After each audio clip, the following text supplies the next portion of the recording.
Welcome to EPG Pathshala. Dear students, today we would be discussing the evolution of settlements after Christ era part 3.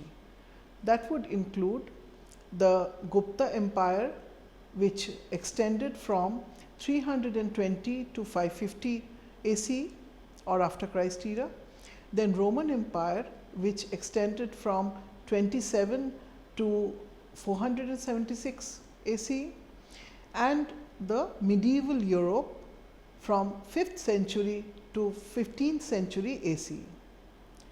Now, when we discuss the Gupta Empire, we find that the Gupta Empire spread, you can see the spread of Gupta Empire in this drawing, and it was mainly in India, erstwhile India, and it was located along the Ganges and in the Indus River Valley. The prominent kings were Samudragupta, followed by the very famous Chandragupta II, which was Vikramaditya. The administration system was similar to the Mauryans, as we discussed. Mauryans we had discussed in the earlier module. So, but larger focus was on public participation. This was a very significant point. And then in this point of time, in this era, there was this emergence of the iconic carved stone deity in Hindu art, and the rock cut monasteries in Ajanta came at this point of time. When we try to understand the socio-economic characteristics in this era or in this time period, we find that the Buddhism and Jainism was propagated and Hinduism gained momentum in terms of the religious characteristics. But when we try to see the economic activities, we find that the international trade declined, because international trade was mainly with Rome and all the that part of the world. As Rome declined, international trade also declined, and thus it caused loss of income to the residents, and the towns lost money, and there was less of taxes and all that. Now, there was also achievements in disciplines such as science, technology, engineering, art, literature, mathematics, religion and philosophy. There was prevalence of mining and metallurgy. Textile production was there was dyeing, there was embroidery, and another very significant aspect or the study or the discipline which came out was astronomy. There were detailed study and manuscripts which started on astronomy. We have the Manasara Shilpa Shastra and we have Manasara Vastu Shastra. Manasara actually means the essence of measurement, and Shilpa Shastra and Vastu Shastra is the essence of measurement and application of this measurement in art and architecture. As you know, Shilpa is about art and Vastu is about talking about architecture. Now, this Manasara Shilpa Shastra and Vastu Shastra, which came in the 6th century after Christ era, that is ACE, based on this there were the measurements which was given. This table shows the various measurement units.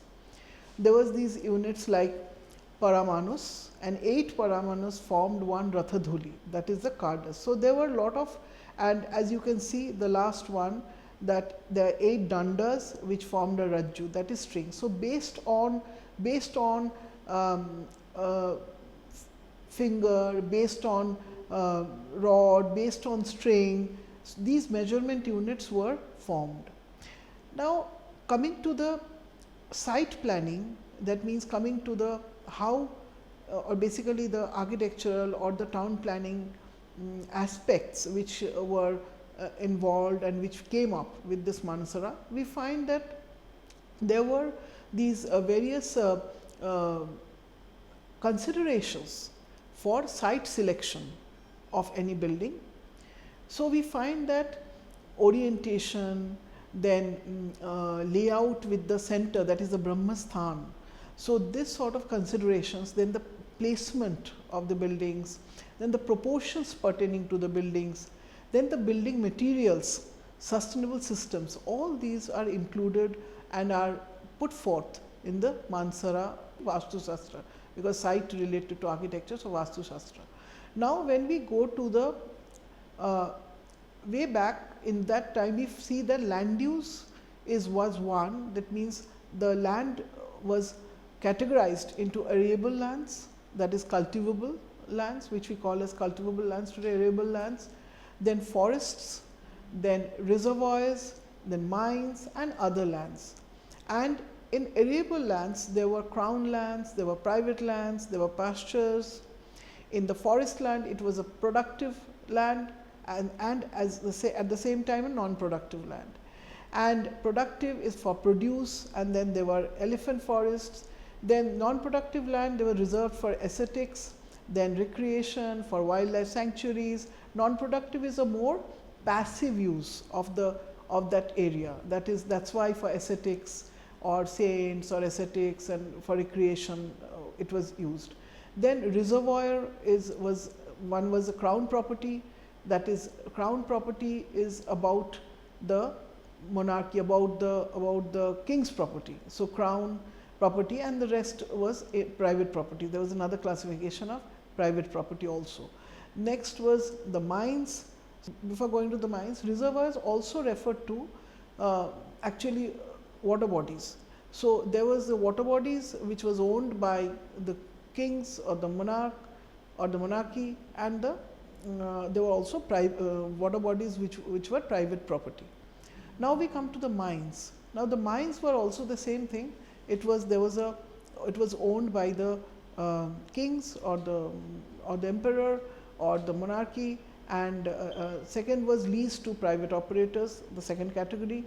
So, that means and then last was the category of others, which was suitable for settlements, and then there was also a category of wasteland. So, from this land use classification, we can see that in this land use classification, the understanding of what use the land would be put to and what would be used for settlements, that knowledge was there way back in 6th century AC. When we look at the settlement pattern which is put forth by Mansara Shilpa Shastra or Vastu Shastra, we find that there were various typologies of settlement patterns which were put forth, and which was applicable for different situations. Like some was along the river or along a water course, or some was in different context. Actually, depending upon the contextual applicability, the typology was given, and the components also varied with that. The street plan also varied with that. So, the first typology of settlement was Dandaka, which we are discussing here is the Dandaka, the first typology, which was applicable for a context where it was in terms of small towns and villages which were rectangular or had a square site, and this plan had 4 entrance gates on 4 sides, and the components were the female deity was located outside the village as the presiding deity, and the male deities were located in the north, and the offices were in the east.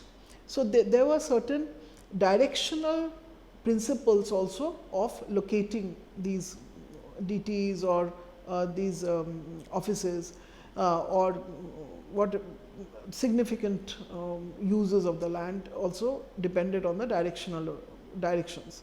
Then the street pattern, there were straight streets crossing at right angles, there were single row of houses along the transverse streets, at the extreme and double row of houses along the principal or the central streets. As you can see in this drawing, the drawing of Dandaka is given here. So, next we come to the next category, or the second category is the Sarvato Bhadra. The Sarvato Bhadra was applicable, or this typology of settlement pattern was applicable for larger villages and towns with a square site divided into interchambers after Manduka Mandala or Sthandila Mandala. The components or the most significant part of this pattern was that the temple dominated the village.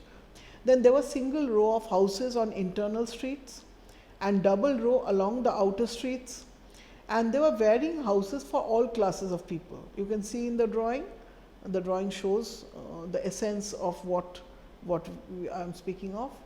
The next comes the Nandyavarta. The Nandyavarta was prescribed for situations or for a context, that is the towns with circular or square sides. So, you can see in the drawing that if it is a circular site, then how would the pattern be? If it is a square site or a rectangular site, what would the pattern be? And the components was applicable for about 3000 to 4000 houses, and the temple was again in the center. And the layout was in the form of, this name of Nandyavarta goes by the name of Nandyavarta flower. So, the layout is in the form of Nandyavarta flower, and the streets were parallel to the center adjoining streets. And then we come to the next is the next typology or the next type of settlement pattern was Padmaka. Now, Padmaka, as you know, is from Padma is the lotus flower, and the Padmaka was inspired actually, or the concept came from the lotus flower. Now, it resembled the petals of lotus radiating outwards from the center, but it had also grid pattern of roads. And the context of this or applicability of this pattern was for the towns with fortress all around. That means, wherever there was a fortress. So, though there was a grid pattern, but the petals were like a fortress walls which were surrounding this town. But one problem of this is that it was like an island and there was no scope for expansion. It was more contained, more compact, and there was this wall and everything had to be. So, this was another typology. Now came the second or the next typology is the swastika. Now, swastika, as we all know, swastika is a symbol which we all use in our daily lives. Now, swastika is so it is basically as you can see in the drawing, there were the diagonal streets which are dividing the site into certain triangular plots and rectangular plots, not triangular but rectangular plots. And then there were two main streets crossing at the center, running north south and east west. And this site can be of any shape. It can be divided into Paramasayika mandala, and there is this wall which surrounds the town, and there is this provision of a moat at its foot. So, the moat is a more rectangular thing which surrounds this is at the perimeter, or which bounds or which dictates the perimeter of this town typology. Then we come to the prastara. Now, the prastara, as you can see, it is for a square or a rectangular site divided in the form of Paramasayika, Manduka or Standila. Now, it may or may not be surrounded by a moat, and the street pattern was of varying sizes of the site for different classes of the society, and the roads again, it was similar to the earlier one which we were mentioning, and the roads were running east west and north south. Now, we come to the next categories of typology, that is the Karmuka. You can see in the figure, it is Karmuka. Now, Karmuka actually is semicircular, and it is a typology which can be located on the seashore or on river banks. So, it is a semicircular form which is for a settlement which on the river banks or on the seashore. And the temple is built in any convenient place. It is not that at the center, or it can be built in any convenient place. The cross streets actually run at right angles, dividing the whole area into blocks. The streets radiate actually from the center, as you can see in the drawing. The streets are radiating from the center. Then we have the Chaturmukh. Chaturmukh is again for square or rectangular sites, all towns and villages, and the temple of the preceding deity is at the center. Now, the towns is laid out east to west lengthwise with 4 main streets. So, this is as far as the Gupta Empire and the Gupta time period or the Gupta era goes. Now, we come to the case studies of historic or traditional settlements based on these concepts which I was discussing. So, Varanasi or Benares was based on Mansara Shilpa Shastra, and that is how it developed. It was built around 2nd century AD and also known as Banaras or Kashi.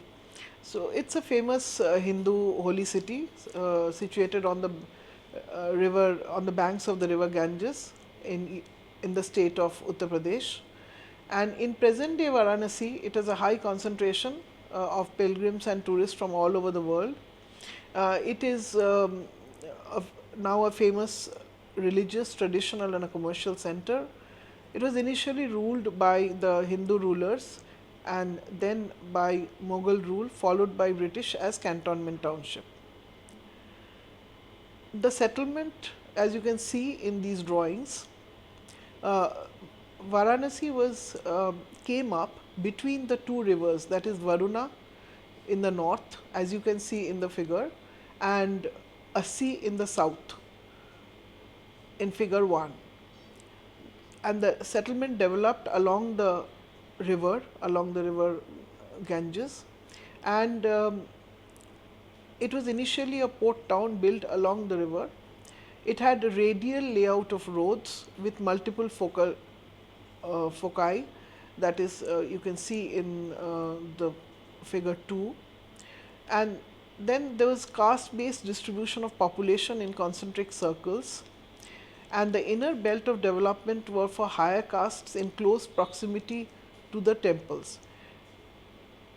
The most famous temple of Banaras or Varanasi was the Kashi Vishwanath temple, and all the people of higher castes, they were located in close proximity to the temple of Kashi Vishwanath, and the outer belt was of the lower caste, as you can see in figure 3.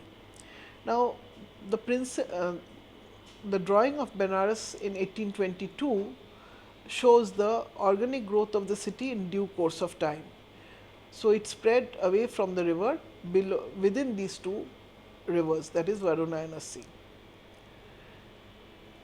This is as far as Varanasi is concerned and how it spread, how it developed in a brief way. We stated briefly, I am trying to give these case studies. And in Madurai is in south of India, it is in Tamil Nadu. It is known for the temple, that is the Meenakshi temple, as you can see in this figure, in this picture, and it is also known as the Athens of the East as well as the city of junctions. And Madurai was also developed using the principles of Mansara Shilpa Shastra. It was planned in the year 1529 by Vishwanath Nayak, king of the Nayak dynasty.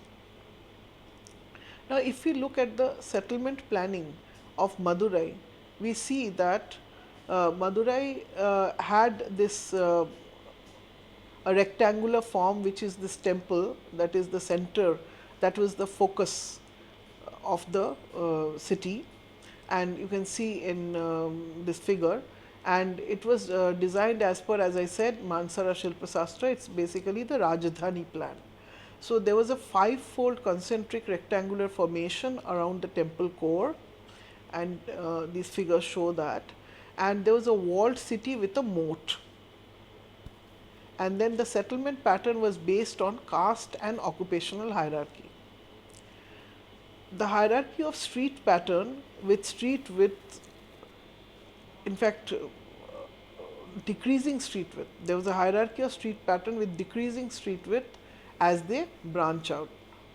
So, this was how Madurai was developed with Meenakshi temple as its core of the city.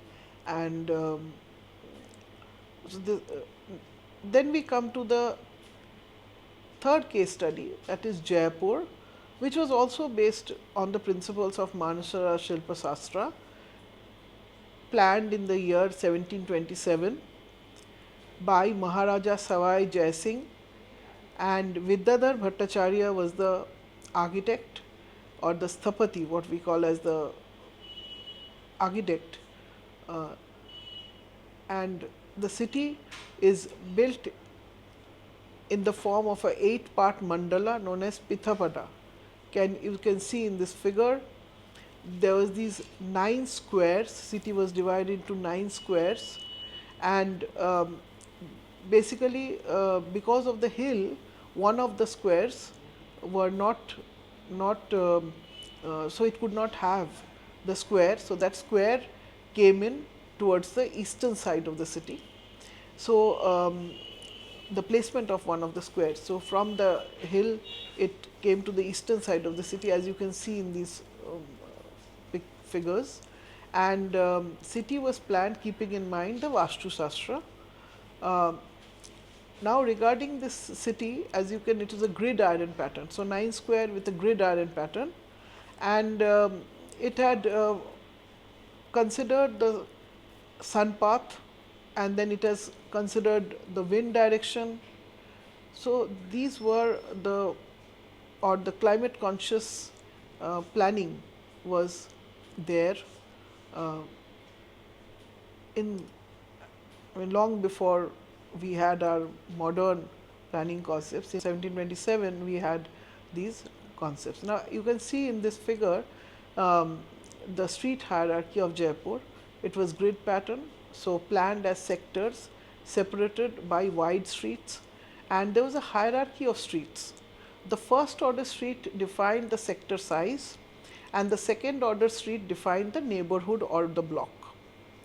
And you can see in this figure the first order street and the second order streets. And as I said earlier, the city was divided into a 9 sectors, 9 square concept, but the city was divided into 9 sectors, and these 9 sectors represented a certain caste system or a certain caste. So, now from India we move on to the Roman Empire, because we are going based on chronology, based on the time period on which the human settlements evolved. So, we are going as its evolution over a period of time. So, from India now we move on to Rome and to this Roman Empire, which, as I said earlier, its time period was from 27 to 476 BC. Now, you can see here in this drawing the location of the Roman Empire, and the Roman Empire was completely encircled by the Mediterranean Sea, and it was a large area. As you can see, how many square kilometer it is given here, and the socioeconomic characteristics was that it is basically an agrarian. It was an agrarian economy. Slaves were used for the purpose of labor. Then there were extensive trade, as I mentioned earlier in the Gupta period, that there was the trade was there with Rome. So, here extensive trade routes were there through land as well as sea. They had the very opportunity of a strategic location. So, sea was there, so there was extensive trade routes. There was barter system as well as use of coins for trading. Then the society was comprised of patricians, aristocratic families, then artisans, peasants, and as you can see here, the figure 1 is about what is the inscriptions at the theatre, large buildings. Then there was this Colosseum. Figure 2 is the Colosseum, which was also monumental in size, in proportion. So, it reflected the characteristics of this empire, the monumental nature. Then, as we can see in the characteristics of settlements and the planning of settlements, we find that there was a reflected influence of Greeks, that is the strong Hellenistic character. City, there was a wall, there was a city wall which was used for defense, and area outside the wall were used for farming and agriculture. The settlements, there was grid pattern of street layout, was grid pattern of street layout, and then the city was organized into neighborhoods, and climate conscious materials were used for houses, building houses. Police and firefighting services were prominent, and the main components of the city were temples, forums, then fountains, amphitheaters. So these were prominent structures, monumental structures in the city. The transport, basically, if we try to see the transport, the characteristics of pertaining to transport, we find that the roads facilitated military policing, communications and trade. The roads were resistant to floods or any other hazards. Then there was intracity travel by foot, then intercity by waterways. Then when we discuss the art, skills and technology, try to know about the art, skills and technology, we find that there was public or official art, as you could have seen in the first drawing, figure 1, which was talked of. Inscriptions were there, so there was sculpture, there was monuments, victory columns, triumphal arches, then iconography on coins. So it talked about, it was an expression, rather an expression of imperial ideology. So this, and that, as I said, Roman civilization left its mark on on a monumental scale. Then, as the governance, if we want to know what is the governance like, there was the emperor, then there was the aristocrats, then there was, so you can see that 3 bodies of government were there. It was mixed monarchy. So there was the Senate, there were the consuls, there was assemblies. So, and as you can see in the figure, there's this Colosseum, the picture of Colosseum is there. Then there was this theater, picture of the theater, the figure of the theater. Now we come to one of the important settlements, urban settlements in this empire, that is Timgad city. Now Timgad city, you can see the location. This drawing shows the location of Timgad and the plan of Timgad in the figures, and the triumphal arch which I was referring to, that triumphal arches and monumental scales of different buildings were there. So you can see this drawing which is of a triumphal arch, and the community, there was a social hierarchy, and as you can see for this city, the governance was a mixed monarchy, that is, there was an emperor, there was an aristocracy, there was democracy, so it was a mix of all. And then we come down to, next we come to the characteristics of the settlement. We try to understand the characteristics of the settlement of Timgad. Now the Timgad has a chessboard grid pattern. So as I said, that Roman civilization, the towns had a grid pattern. So similarly for Timgad, it was a chessboard plan. It was a rigid chessboard plan with varying house sizes, and it was designed as a residential colony for Parthian veterans of the Roman army, who were granted lands in return of service, for their years of service. There were 11 parallel cross streets. Then there was this forum, market, temple, and they were artificially raised above the general street level. And the city quickly outgrew and spilled beyond that grids and started growing in an organic fashion, as you can see in this drawing. So after the Roman Empire, going forward on the timeline, we find that medieval Europe, many things were happening in the medieval Europe, and which was a time span of to 15th century AC. Now, as you can see in the drawing, what is this medieval Europe, what do we mean by this medieval Europe and the extent of this medieval Europe? It was the period between the decline of the Roman Empire just after and the rise of the Italian Renaissance or the revival, which we would be discussing later.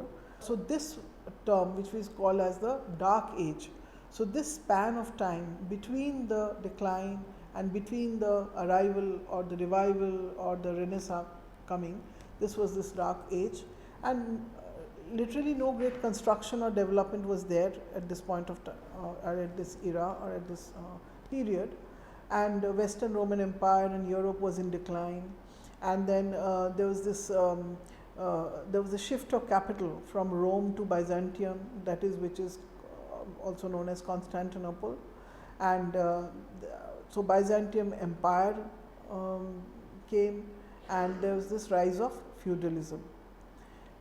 Then we have the rise of the Islamic Empire in Persia, which eventually took over Eastern Europe, North Africa and parts of Spain. Now the socioeconomic, what was the socioeconomic characteristics of this period? We find that there was insecurity leading to increased importance of religion. Then there were these commercial areas which were established near the gates to prevent outsiders getting inside. Economy was principally based on agriculture, but land was owned by a few landlords. There was need for self-sufficiency, which led to diversification in economy. Then traders and craftsmen formed unions to safeguard their interests. And the Eastern Roman Empire and other countries were divided into smaller units. There was protection and defense was of paramount importance. There was, as I said earlier, there was development of feudalism. There were king, nobles, knights, peasants. And when we look at the art skills and technology, we find that sculpture was there, illuminated manuscripts were there, stained glass, metalwork, mosaics, all of which had a high survival rate than the other media, that is fresco wall paintings, then work on precious metals or textiles including tapestry. There was decorative arts such as metalwork, ivory carving, enamel and embroidery using precious metals. All these were more valued than paintings or monumental sculpture. So this was a transition stage, and in this stage the major settlements, which was, as you can see, figure 1 was Carcassonne and the figure 2 was Nordlingen. So these were the two settlements, major settlements of this period. Now when we try to understand the settlements, what was the characteristics of the settlements of this period? We find that there were city-states which developed with an average population of 4,000 to 12,000. Then there were walled and fortified towns located on irregular terrains for protective measures. Then there was irregular pattern in planning which was devised to confuse enemies. Then roads generally radiated from the church plaza and market plaza to gates with secondary lateral roadways connecting them. There was open spaces, streets, plazas which developed as an integrated part of site. The market square was the most common or most prevalent meeting space. Religious leadership occupied when we try to look at the location or the locational attributes of various uses, we find that the religious leaders occupied the highest point in the city. Then the city council, which was symbolic of the people, were in the center of the town. And then the nobles and the rich merchants lived near the entrance gates of the walled city, and the craftsmen and peasants in the rest of the city.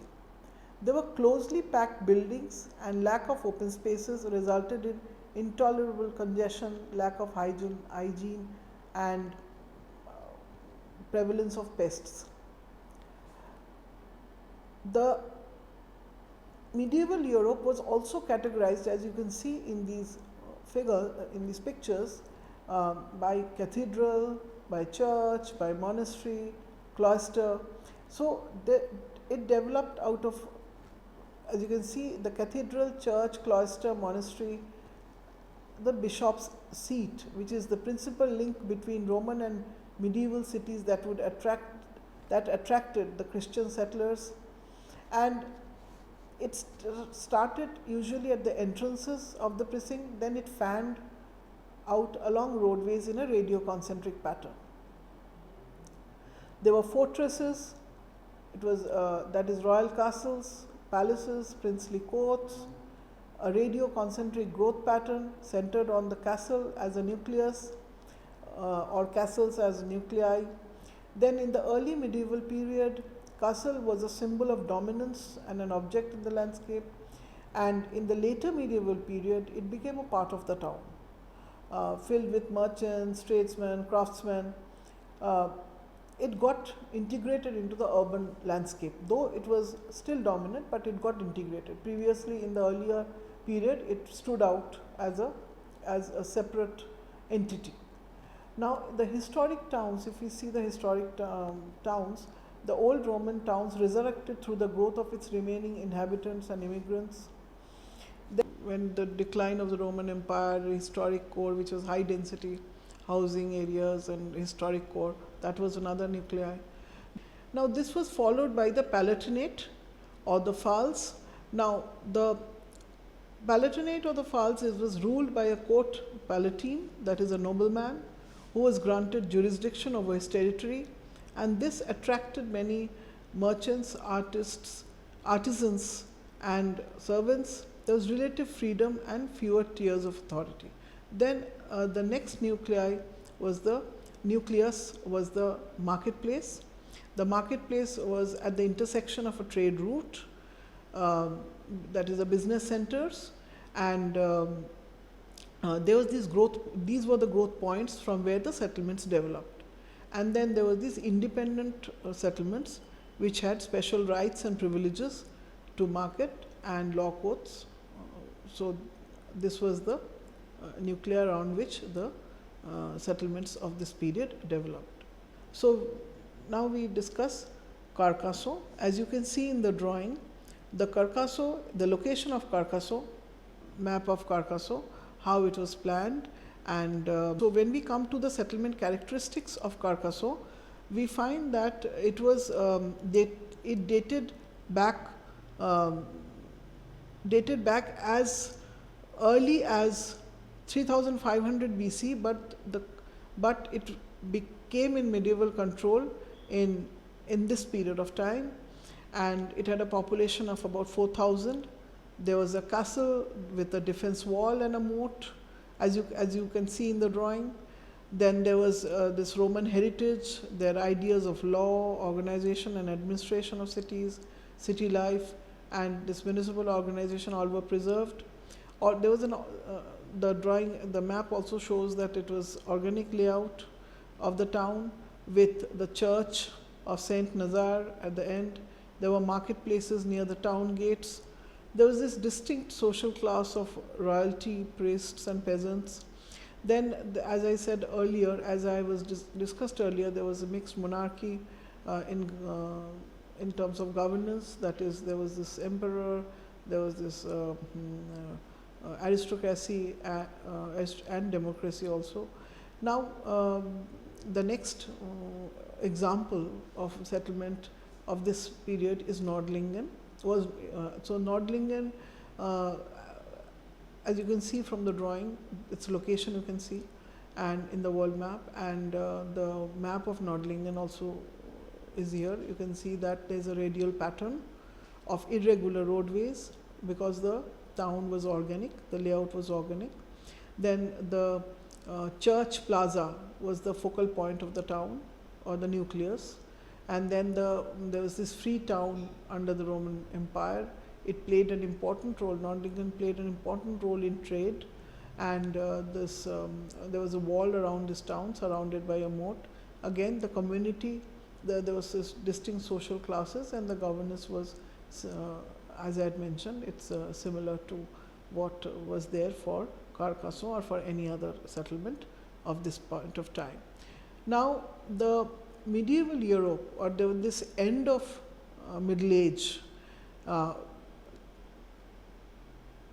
was characterized by the holy wars or the crusades or the fight for Jerusalem.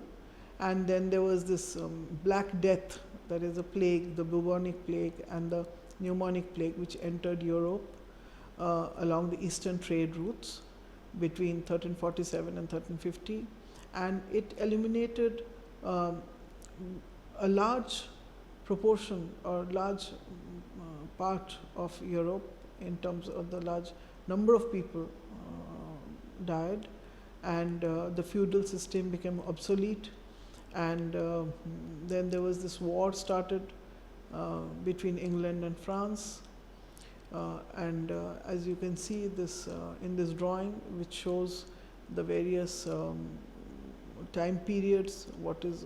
So dear students, with this we end this part or this module or this part of the timeline, which started from Gupta Empire, took you through in erstwhile India, took you through Rome. We went to Rome, Roman Empire from there, and then we went to the medieval period, and we discussed medieval period, how the settlements evolved, what were the characteristics. So we learned today about a part of the timeline of the evolution or the history of settlements. Thank you.